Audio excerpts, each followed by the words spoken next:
Yeah, I know what you mean. What would you Oh, say what would you say your biggest accomplishment in sports car racing is to Hmm. this day? I got asked that down on the NBC thing we just did down at Daytona, and I gave him a funny answer, and I'm saying we're still here. So, with our switch over to Aston, one of the impetus is uh, kudos to IMSA, kudos to John Doonan, who's now the president, who's it was an old arch rival, but respectful type of thing. In the old days, I'm running 5 cars and they're watching us unload. He's going, how are the hell are they going to do that? And we did it. And so he's the one who said, Kevin, you know, I can't think of another. We've been profitable for 30 years. Um, and, that's not what I'm about. It's not the money, but we still have to survive. A lot of people make bad decisions. And nowadays, some of the sports are being funded by the owners.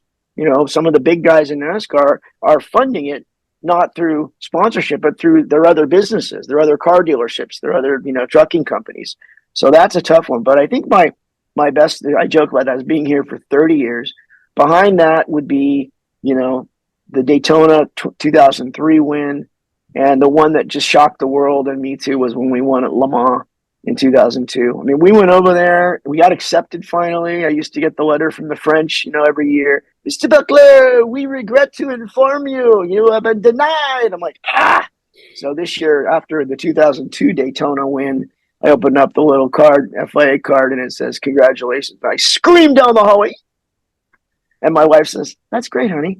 How are we going to pay for it? A good Iowa girl, right? She's our CFO. I'm like, shit, can I have like 5 minutes of glory here? Anyway, it was a tearjerker because we couldn't afford to go. And I got a call from one of the big Porsche heads. And he said, Kevin, we heard that, you might not take your entry. And I've been running Porsche club racing, so I'm kind of a grassroots guy. And I'm like, yeah, Mr.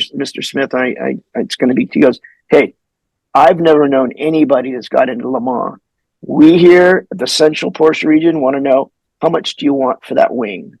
I'm like, what do you mean? He goes, how much would you like to sponsor the car for that? I'm like, oh shit. And it kept going and going. And so almost before crowdfunding, people probably paid for half of our entry. We went over there. We're walking down the paddock. And although it should have been entitled Rocky Balboa and the Dirty Dozen Go to France, because I was Rocky Balboa, and the crew, I mean, we get there and it's like, oh my God, the pomp and circumstance. And of course, we're parked garage 26. We're next to Ferrari. They are powder. They're forklifting up. They're like second or third little mini driver lounge. And we got this smelly trailer rented from this French guy. Here's our car strapped down to the flight case. Here's the container of tools. Here's our radio box. Have at it, boys. So one thing the point I'd like to get for the show, that was a defining moment for us in that we knew we were outgunned except for the important things, the car, the drivers, the team, those 3 things we had. But oh my God, all the other stuff. And it was intimidating. So it's like one of those deals. I brought everyone in the garage. I said, guys, close those doors. First of all, don't look around. Okay. It's just going to be distracting as I go into Vegas. Every winger, dinger, buzzer, booby is all about taking your money. So focus on the goal at hand.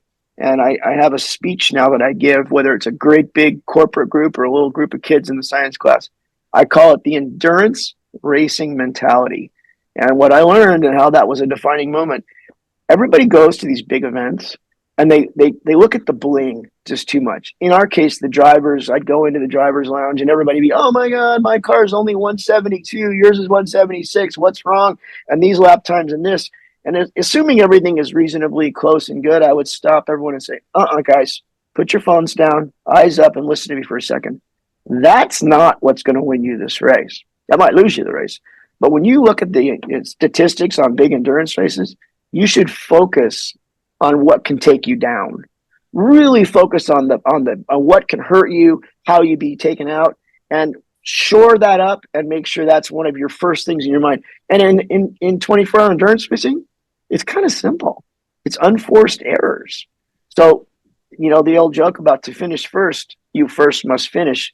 So let's focus on that and see what's at the end. And that's what we did at Le Mans. Me and my 2 co-drivers swore up and down we would be careful. We had a little advantage because usually the owner, they want to get him out of the car, but I was the same speed as the German kids. So that gave us a little advantage. But we won. We didn't make any mistakes, and we freaking won. Independent team, first time out of the box. So that's probably another highlight. Sorry for the long diatribe, but it's I'm passionate about all that stuff. It's your story, That's man. my helmet backup. Yeah, My helmet backup there. the so good do it on, so Yeah. then So yeah, Kevin, after that I must ask, let me remember, what was it like winning with Donny Leah? That was the race I mentioned. I think I said about race 7. So there's a good example. He had been driving for a couple other teams, and there's been another couple of them. And I remember when TJ Bell, I think, was driving with Roush, spending a lot of money. It wasn't very fast. But I think what was happening is some of that cash was being moved over to the house car or something like that. I don't know. It was with Colin Braun, my old friend. And but anyway, they came to us, the Leahs and his dad. They were very cool, and we gave him a good run. And he was quick. But once we switched over to those new chassis, that win at Mansfield was freaking awesome. And it was just like a moment where, I mean, everybody was just, and I think, what did he do? He knocked out of the way. What was the truck guy's name? He got able knocked out of the way at the end and got by him. He was the best guy.